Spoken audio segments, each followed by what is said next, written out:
ଆମର ସାଙ୍ଗର ଡିସପ୍ଲେ ପକାଇବା ପାଇଁ ମୁଁ ଯାଉଛି ମୁନିଗୁଡ଼ା। ତ ହ୍ୟାଲୋ ଗାଇସ୍, ମୁଁ ମୁନିଗୁଡ଼ା ଯାଇ ମୁଁ କଲେଜ ଯାଇନି। କ'ଣ ପାଇଁ ମେସେଜ୍ କରୁ ମୁଁ ତାର ରିପ୍ଲାଏ ଦେବି। ମୁନିଗୁଡ଼ାରେ ଆଜି ଦୋକାନ ଯାକ କ'ଣ ପାଇଁ ବନ୍ଦ କରିଛନ୍ତି ମୁଁ ତ ଜାଣିନି, ଆପଣମାନେ କିଏ ଜାଣିଥିବେ ବୋଲେ କମେଣ୍ଟରେ ଜଣାଇବେ। ରେଲୱେ ଷ୍ଟେସନ ଆଡ଼େ ବୁଲିବାକୁ ପଳେଇଲୁ। ଆମର ସାଙ୍ଗ ଲୁକି ଲୁକି ସଫଲ କେମିତି ଖାଉଛି ଟିକେ ଦେଖ। ସବୁ କରି ସବୁ ଛକରେ ସଫଲ ମହକି ଯାଏ ରେ, ପୁରୀର ନୌକା ବି ସଫଲର ସ୍ୱାଦ ବାଛେ ରେ।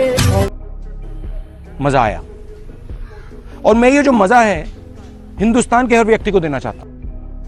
ରେଲୱେ ଷ୍ଟେସନରେ ଆଜି ଲୋକମାନେ ନାହାନ୍ତି ଯୋଗୁଁ ଆମେ ପଳେଇଲୁ ବାଇକ୍ ପାଖକୁ ଯାଇ ବସଷ୍ଟାଣ୍ଡ ଆଡ଼େ ପଳେଇଲୁ। ବସଷ୍ଟାଣ୍ଡରେ ଦେଖା ହେଇଗଲି ମୋର ସାଙ୍ଗମାନଙ୍କ ସହିତ। ସାଙ୍ଗମାନେ ବୁଲିବା ପାଇଁ ଯିବା ବୋଲି କହିବାରୁ ପଳେଇଲୁ। सब क्या देखना पड़ रहा है, अच्छा है मैं अंधा हूँ।